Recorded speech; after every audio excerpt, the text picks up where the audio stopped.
இவர் வந்து ஒரு செல்வாக்கான நடிகராக இருக்கார், ஒரு பெரிய ஆதரவு இருக்குது.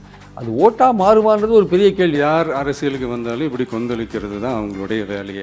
லயன் ஸ்குவாஷ் அசல் பழங்களிலிருந்து தயாரிக்கப்பட்ட ரியல் ஸ்குவாஷ் ஃபுல்லா ஜோரா. விஜய்க்கு என்ன ஓட்டு வருமோ தெரியாது. பெண்கள் ஓட்டு அதிகமா இருக்கு விஜய்க்கு அப்படின்ற விஷயம் தொடர்ச்சி. பெண்கள் ஓட்டுலாம் விஜய்க்குலாம் அதிகமா இல்லை சார். 40 வயசுக்கு மேலே இருக்கிற பெண்கள்லாம் விஜய்க்கு யாருமே ஓட்டு போட மாட்டாங்க. ஒவ்வொரு வீட்லேயும் டிவிக்கு இருக்கிறத நீங்கள் பார்ப்பீங்க. விஜயை பொறுத்த மட்டும் எப்படி வந்து பிரச்சாரத்தை கட்டமைக்க போகிறாரு அப்படின்றத பொறுத்து தான் அவருடைய இன்னும் வெற்றி வாய்ப்பு அல்லது சீட்ஸ் பெறதாலும் நம்ம பார்க்குறோம். சென்ட் ஜார்ஜ் கோட்டையில் டிவிக்கு ஆளும் கட்சியா எழும். டிவிக்கு எவ்வளோ இடத்துல வின் பண்ணணும்னு யாருக்குமே தெரியாது. அதுக்கு என்ன செல்வாக்கு இருக்குன்னே தெரியாது. நீங்கள் கருத்து கணிப்பு 52% ஓட்டு வாங்கணும் எல்லாம் இருக்குங்க. நீங்கள் சொல்லலாங்க. எல்லாமே இவிஎம் திறந்து எண்ணும் போது தான் நமக்கு தெரிய வரும். மக்களோட ஒரே பிரதிநிதி நாம மட்டும்தான்.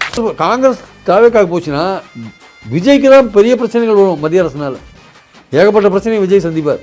அதுக்கப்புறம் இப்போ இருக்கிற மாதிரி இல்லை, இதோட மோசமாலாம் கூட சந்திப்பார் அவர். முதல்ல என்னோட கேரக்டரை புரிஞ்சுக்கணும் சார். சிபிஐ என்கொயரியில் ஏதோ ஒரு அழுத்தம் நடந்திருக்கு. அதனால் பாஜக திருப்பரங்குன்றத்தை பற்றி பேச மாட்டேன், கிறிஸ்டியன்ஸ் தாக்கப்பட்டால் அதை பற்றி பேச மாட்டேன், ஊரக வேலைவாய்ப்பு திட்டத்தை பேரை மாற்றினாலும் கவலை இல்லை, அது எப்படி குட்டிச்சவரானாலும் கவலை இல்லைன்னா எப்போ எதுக்கு தான் கட்சி நடத்துறீங்க? இந்த டப்பா இன்ஜின், ஓட்டை இன்ஜின், எவ்வளோ இன்ஜின் வந்தாலும் டாப் இன்ஜின் நம்ம டிவிக்கே தான்ன்றதை மக்கள் ஆல்ரெடி முடிவு பண்ணிட்டாங்க. திமுகவோட எண்ணம் என்னென்னா எதிரணி பலமாகக்கூடாது, பலவீனமாகணும், நம்மக்கிட்ட வந்துட்டா பெட்டர் அப்படின்னு நினைக்கிறாங்க. அதுக்காக நாம் அவங்க பண்ணுற தப்பெல்லாம் சொல்லாமல் வெளியே சொல்லாமல் இருக்க முடியுமா? சொல்லுவோம், சொல்லிக்கிட்டே இருப்போம்.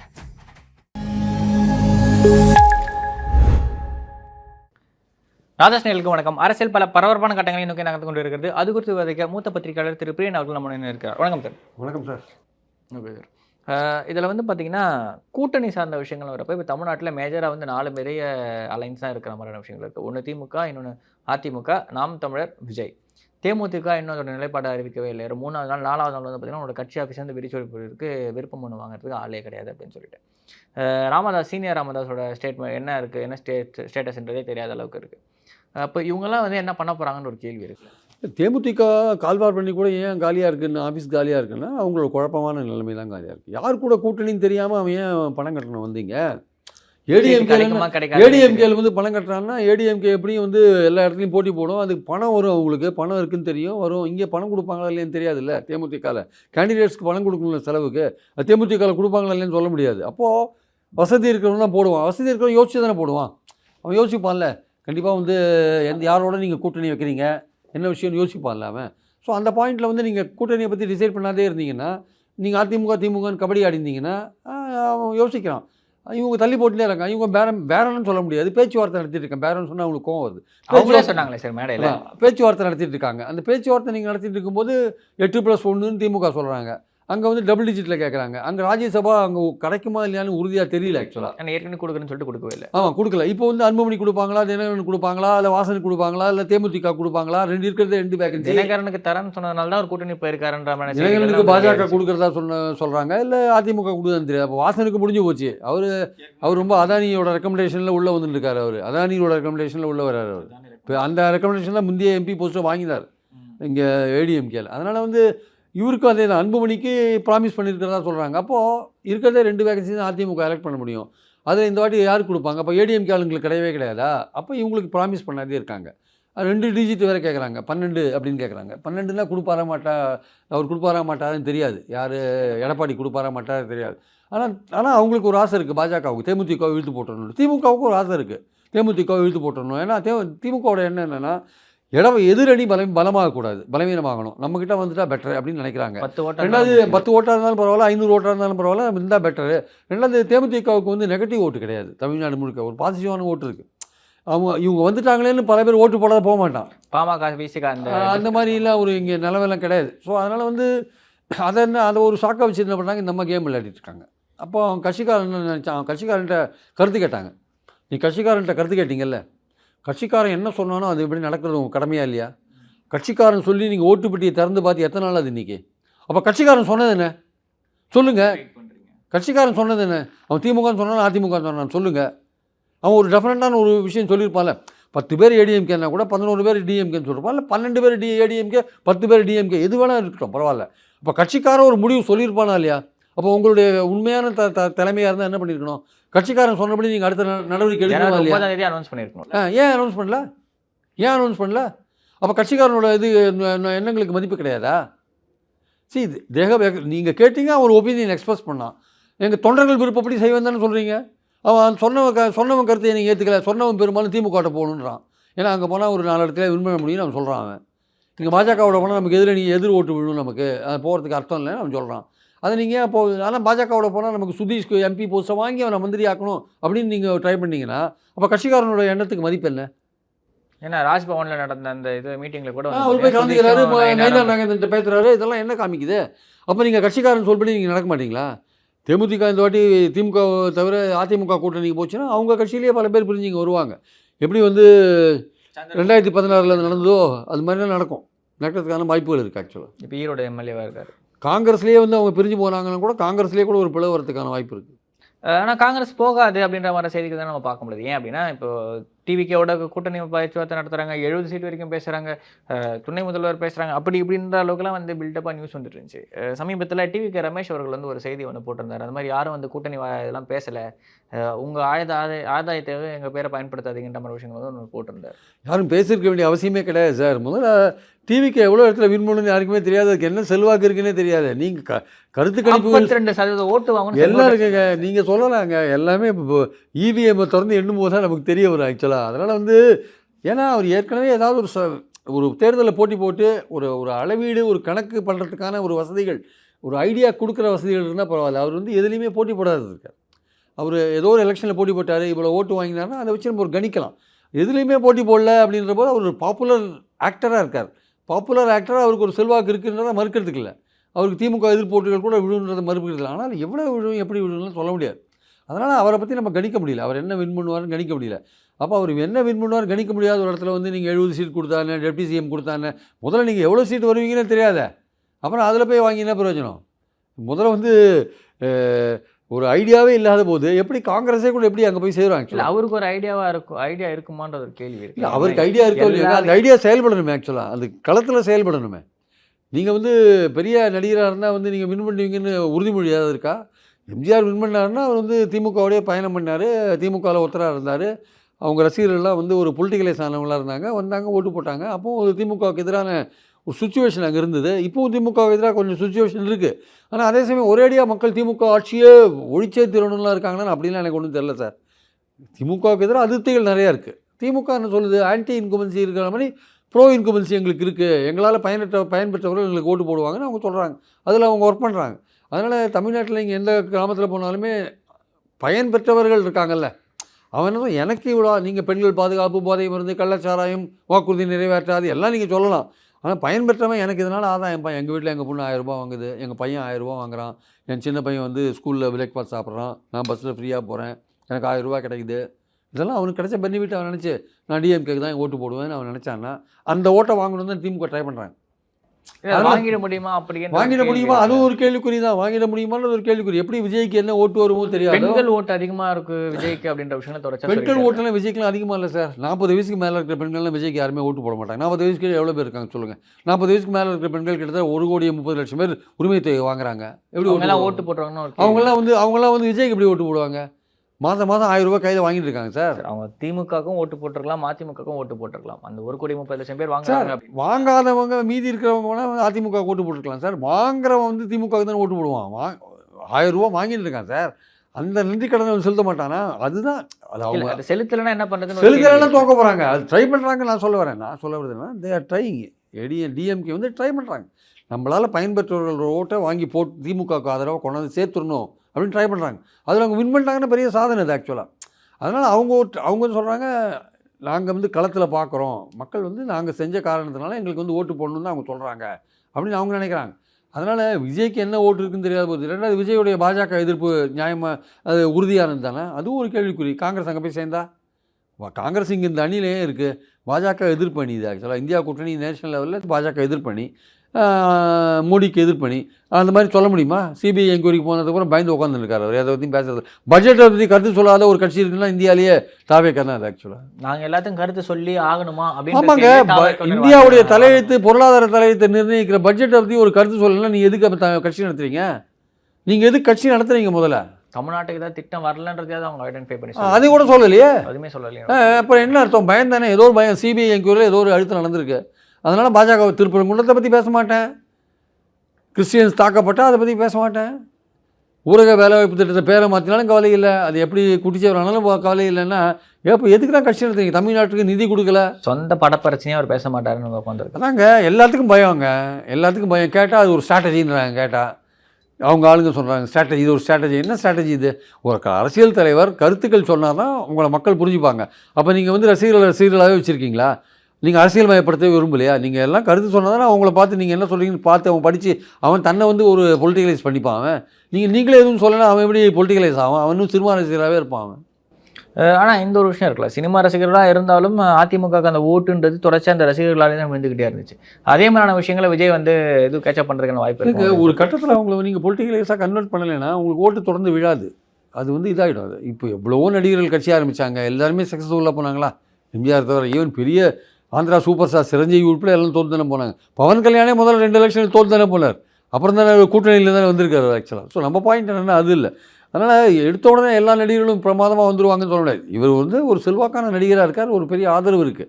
அது ஓட்டாக மாறுமான்றது ஒரு பெரிய கேள்வி. ஆனால் இவர் வந்து ஒரு அரசியல்வாதியாக தன்னை மாற்றிக்கொண்டு செயல்படணுன்றதான் பாயிண்ட். அந்த இடத்துல வந்து இன்னும் தன்னை வந்து உள்ளே பொத்தி வச்சுட்டு வெளியில் வராமல் யாரையும் சந்திக்காமல் ஒரு குறிப்பிட்ட ஆளுங்களை மட்டும் சந்திச்சுட்டு சிலத்துக்கு மட்டும் அறிக்கை விட்டுட்டு சும்மா பேசும்போது மட்டும் ஏதோ இந்த ஜென்சி இளைஞர்களை கவர்ற மாதிரி ஏதோ ஒன்று பேசிட்டு அப்படிலாம் போனால் அது எந்த அளவுக்கு எடுபடும் தெரியலையே. சேலம், வேலூர் அடுத்தடுத்த மாநாடுகள், பொதுக்கூட்டங்கள், நிர்வாகிகள் கூட்டம் சொல்லிட்டு தொடர்ச்சியாக வந்து டிவிக்கு வந்து பிளான் பண்ணிகிட்டே இருக்காங்க. கேம்பெயின் ப்ரோக்ராம் மாதிரியான விஷயங்களும் செங்கோட்டையை வச்சு பிளான் பண்ணுறாங்கன்னு செய்திகளும் பார்க்க முடியுது. ஒருவேளை களத்துக்கு வந்துட்டார், தொடர்ச்சியான பிரச்சாரங்கள்லாம் மேற்கொள்கிறாருன்னா அது எந்த கட்சிக்கு பெரிய பாதிப்பை ஏற்படுத்துன்னு ஒரு கேள்வி இருக்குல்ல. இல்லை, அது 2 கட்சிக்கும் ஏடிஎம்கே டிஎம்கே ரெண்டுத்துக்குமே ஒரு பிரச்சனை வரும் சார். அதை ஏடிஎம்கேக்கு போகிற ஓட்டுகளை அவர் எடுப்பார், திமுகவுக்கு போகிற அந்த மைனாரிட்டி ஓட்ஸை கொஞ்சம் எடுக்கிறதுக்கான வாய்ப்பு இருக்குது.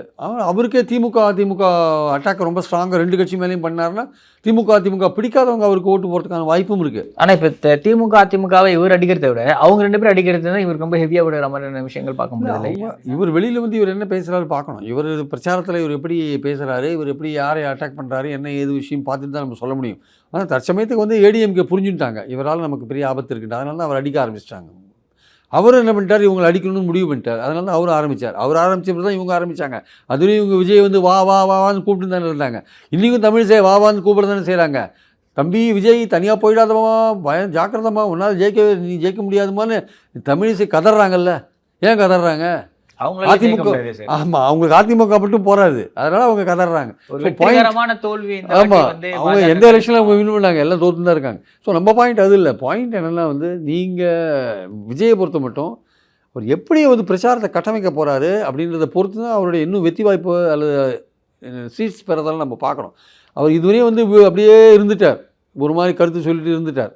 உண்மையிலேயே களத்தில் வந்துட்டு அவர் என்ன மாதிரி தொடர்ந்து அவர் பேசும்போது எப்படி போகிறாருன்னு பார்த்துட்டு அதிமுக எதிர்ப்பை எந்த அளவுக்கு கையாளுறாரு பார்த்துட்டு தான் நம்ம பேச முடியும். ஆக்சுவலாக திமுக எதிர்ப்பை கையாள்வார், அதிமுக எதிர்ப்பை எந்த அளவுக்கு கையாள போகிறார், பாஜக எதிர்ப்பு அது எந்த அளவுக்கு கையாள போகிறார்.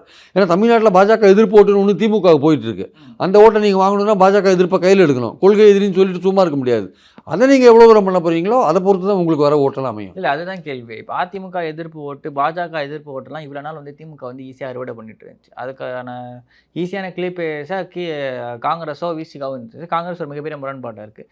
விசிகா வந்து சமீபத்தில் ஒரு முரண்பாடான ஒரு விஷயத்தை செயல்படுது. முரண்பாடான கொள்கை சார்ந்த விஷயம் ரொம்ப நாளாக சொல்லிக்கிட்டு இருக்கு. பாமக இடம்பெறும் கூட்டணியில் நாங்கள் இடம்பெற மாட்டோம் அப்படின்னு சொல்லிட்டு ஒரு பாமகவை அன்புமணி தூக்கிட்டு போயிட்டு அதிமுக என்டி அலையன்ஸில் சேர்த்துட்டார். இன்னொரு பாமக ராமதாஸ் தலைமையில், ராமதாஸ் மட்டும் தனியாக இருக்க மாதிரி தோற்றமாக தான் வந்து இப்போ வந்து தொடர்ச்சியாக வந்து பார்க்க முடியுது. அப்படி இருக்கிறப்ப ராமதாஸ் அவர்கள் வர்றத திரும்ப விரும்பலையா, இல்லை ராமதாஸ் அவர்களும் வரணும்னு திமுக விரும்புது, திமுக அப்படி வர கூட்டணியில் திரும்ப இருக்க விரும்பலையான்னு ஒரு கேள்வி வருது. இல்லை, ரொம்ப தெளிவான விஷயங்க. அதாவது திமுக கூட்டணி கடந்த 3 தேர்தலெல்லாம் வெற்றி பெற்றிருக்கு. பாமக என்கிற கட்சி இல்லாமையே தான் வெற்றி பெற்றிருக்கு. இப்போது பாமக என்கிற கட்சி பிளவுபட்டிருக்கிற கட்சியை வந்து திமுக ஏற்றுக்க வேண்டிய அவசியமே கிடையாது. ஒன்றுபட்ட பாமகவே அவங்க கண்டுக்காத ஓரம் கட்டிட்டு தான் வின் பண்ணிட்டு வந்திருக்காங்க. அப்புறம் இந்த பிளவுபட்ட பாமகவை எதுக்கு ஏற்றுக்கணும்? இந்த திமுகவில் இருக்கிற சில வன்னியர் அமைச்சர்கள்லாம் இருக்காங்கல்ல, அவங்க பண்ணுற வேலை இது எப்படியா ராமதாஸ்க்கு ஏதாவது சேர்த்துக்கோங்கன்னு. ஆனால் விடுதலை சிறுத்தைகள் ரொம்ப தெளிவாக இருக்காங்க. ராமதாஸ் மேலே திருமாவளவனுக்கு ரொம்ப மதிப்பெல்லாம் உண்டு, அது வேறு விஷயம். ஆனால் அந்த கட்சி 2011 எலெக்ஷன்ஸில் 2 பேர் சேர்ந்து போட்டி போட்டாங்க. அதில் இவங்க 3 இடம் தான் வாங்கினாங்க பாமக. விசிக ஒன்றுமே வாங்கவே இல்லை. திமுக படுதோல்வி அடைஞ்சது. ஆமாம், தோத்துது. அதனால் வந்து அந்த கூட்டணி ஜெல் ஆகலை, கீழ் லெவலில் ஜெல் ஆகலை, தலைவர்கள் ஒன்றுபட்டாலும் ஜெல் ஆகாது. அப்புறம் இளவரசன் திவ்யா அது இதுன்ட்டு அந்த விஷயத்தெல்லாம் பாமக நடந்து கொண்ட விஷயங்கள்லாம் ரொம்ப மோசமான ஒரு விஷயங்கள். மரக்காணம் கலவரம் போன்ற விஷயங்கள்லாம் பார்த்தீங்கன்னா, அதனால் வந்து பிசிகாவுக்கு எதிராக சோஷியல் இன்ஜினியரிங்கிற பேரில் வந்து ஒரு பட்டியலினத்தவருக்கு எதிரான ஒரு கூட்டத்தை வந்து கட்டமைக்க பார்க்குறாங்க அவங்க. அது வந்து விசிகாவுக்கு கடுமையான எதிர்ப்பு அது ஆக்சுவலாக. அதனால் வந்து கொள்கை ரீதியாக பாஜக இருக்கிற இடத்துலையும் ஜாதி ரீதியாக ப்ளே பண்ணுற பாமக, மத ரீதியாக ப்ளே பண்ணுற பாஜக இருக்கிற இடத்துல நாங்கள் போக மாட்டோம்னு ஒரு ஸ்டாண்ட் எடுத்திருக்காங்க அவங்க. அதை ஃபாலோ பண்ணுறாங்க அவங்க. ஈவன் திமுகவை நாங்கள் நிர்பந்திக்க மாட்டோம் அப்படின்னு சொல்கிறாங்க. திமுக சேர்ப்பாங்களான்னா எனக்கு தெரிஞ்சு ஸ்டாலின் வந்து அந்த அளவுக்கு வந்து ஒரு யோசிக்க மாட்டார்னு நினைக்கிறேன். அவர் வந்து இதுவரையும் இன்டெலிஜென்ட்டாக யோசிச்சிருக்காரு. அவர் இதுவரையும் இன்டெலிஜென்ட்டாக பண்ணிட்டு வந்திருக்காரு. கூட்டணியை கெட்டு காப்பாற்றி வந்திருக்காரு. ஈவன் ஒரு காங்கிரஸ் போகிறத கூட விரும்பலை. காங்கிரஸையும் எப்படியா அரவணைச்சின்னு தான் போக விரும்புகிறார். அவங்க தான் கொஞ்சம் ப்ளே பண்ணுறாங்க. அது பார்த்துட்டு இருக்கார், வேடிக்கை பார்த்துட்டு இருக்கார். ஆனால் விசிகா போகிறத வந்து நிச்சயமாக இவர் விரும்ப மாட்டார். யார் திரும்ப விரும்ப மாட்டார். ஸ்டாலின் விரும்ப மாட்டார். திரும்ப போகிறத ஸ்டாலின் விரும்ப மாட்டார். அதனால் இவரை சேர்க்கறதுல ஆச்சரியமாக சேர்த்தா அது ஒரு பெரிய ஒரு ஆச்சரியமாகவும் திமுகவுக்கு ஒரு பெரிய பின்னடைவாகவும் போகிறதுக்கான வாய்ப்பு இருக்குது. சில ஏரியாக்களில் பின்னடைவு வரதுக்கான வாய்ப்பு இருக்குது. குறிப்பாக வட மாவட்டங்கள். ஆமாம், வட மத்திய மாவட்டங்களில் வாய்ப்பு இருக்குது. Okay sir. இப்போ கூட்டணி ஷீட் ஷேரிங் சார் அந்த விஷயங்களை தான் இன்னும் திமுக கூட்டணி வந்து இன்னும் ஃபைனல் ஆகாத மாதிரி இருக்குது. பிப்ரவரி வந்துருச்சு, இன்னுமே இவங்க வந்து ஆலோசனை குழு போடாமல் இருக்காங்க கூட்டணிக்கு அப்படின்ற விஷயங்கள்லாம் பார்க்க முடியுது. குழு போடுவாங்களா மாட்டாங்களான்னு ஒரு கேள்வி இருக்குது. ஏன் இவ்வளோ டிலே பண்ணுறது திமுகன்னு ஒரு கேள்வி. காங்கிரஸ் பண்ணுறதுனால தான் டிலே ஆகுது. அவங்க என்ன திமுக என்ன நினைக்கிறாங்க, முதல்ல இந்த மேலிடத்து தலைவர்கள்ட்ட பேசிட்டு நம்பர்ஸை ஃபிக்ஸ் பண்ணணும்னு பார்க்குறாங்க. இவனுக்கு உனக்கு 25, அவனுக்கு 6, இவருக்கு 6, அவருக்கு 6ன்னு ஃபிக்ஸ் பண்ணிட்டா அப்புறம் அந்த குழுவோடு பேசும்போது தொகுதிகளை மட்டும் நம்ம இது பண்ணிக்கலாம்னு நினைக்கிறாங்க அவங்க. அது காங்கிரஸுக்கு ஒரு நம்பரை சொல்லிட்டாங்க. அந்த நம்பரை அவங்க ஒத்துக்க மாட்டேங்கிறாங்க. ஆக்சுவலாக அந்த நம்பரை அவங்க ஒத்துனாங்கன்னா அவங்க குழு போடுவாங்க. ஜெயிக்கிற அளவுக்கு இருந்தால் பரவாயில்ல. காங்கிரஸ் ஏற்கனவே மற்ற கட்சிகளை திமுக கூட்டத்தில் மற்ற கட்சிகளை கம்பேர் பண்ணுறப்ப 25 சீட்டு வாங்கி 18 சீட்டு தான் வந்து பார்த்தீங்கன்னா திமுக ஜெயிச்சிருந்துச்சு. அப்போ கம்யூனிஸ்ட்டுகளோ மற்றவங்களும் வந்து பார்த்தீங்கன்னா வாங்கின சீட்டுக்கு ஓரளவுக்கான ஒரு ஜஸ்டிஃபிகேஷன் கொடுத்துருந்தாங்க. இப்போ பிசிக்கெல்லாம் 6 வாங்கி 4 ஜெயிச்சிருந்தாங்க. கம்யூனிஸ்ட்டுகளும் ஏறக்குறைய அதே மாதிரி சுச்சுவேஷன் தான். பட் காங்கிரஸ் அப்படி ஜெயிக்க மாட்டேன்னு ஒரு கேள்வி இருக்குல்ல. அது கரெக்டு சார். ஸ்ட்ரைக்கிங் ரேட் வந்து கொஞ்சம் குறைவாக இருக்குது. இருந்தாலும் 25க்கு 18 ஒரு நல்ல விஷயம் தான். பட் பாயிண்ட் என்னன்னா அவங்க அதிகமாக கேட்க நல்லா இருக்கு. முன்னாடி காங்கிரஸ் 41க்கு 7, 63க்கு 3, 4 அதெல்லாம் வந்து இது பரவாயில்லையா? அதுக்கு எவ்வளோ பரவாயில்லையே. அதான் திமுக சொல்கிறாங்க. நீங்கள் எங்ககிட்ட வாங்குகிற சீட்டில் வந்து ஒரு 80% நீங்கள் எம்எல்ஏவாக வரதுக்கான வாய்ப்புகள் இருக்குது. அதனால் நீங்கள் அதிக இடங்கள் கேட்குறத விட 25 இடங்கள் கொடுத்தா கூட போகிற வாட்டி 18 இடங்கள் வின் பண்ணலாம், இந்த வாட்டி 22 இடங்கள் வின் பண்ணலாமே. நீங்கள் அந்த மாதிரி ட்ரை பண்ணுங்க, நீங்கள் அந்த மாதிரி நம்ம உழைக்கலாம் அப்படின்ற மாதிரி திமுகவில் சொல்கிறாங்க. அவங்க என்ன நினைக்கிறாங்க காங்கிரஸில், இல்லை எங்களுக்கு சீட் அதிகமாக தரணும், 35 தரணும், 30 தரணும்னு ஒரு கணக்கு போட்டுருக்காங்க. அது வந்து மேலிடத்தில் வந்து இந்த எம்பிக்கள்லாம் குழப்பறாங்க. யார் மாணிக் தாக்கூர், கார்த்திக் சிதம்பரம், ஜோதிமணி இவங்கெல்லாம் வந்து அவங்களுக்குலாம் இப்போ எலெக்ஷன் கிடையாது. 29 தான் அவங்க எலெக்ஷனு. அப்போ எப்படி இருக்குன்னு சொல்ல முடியாது, என்ன நிலைமைன்னு சொல்ல முடியாது.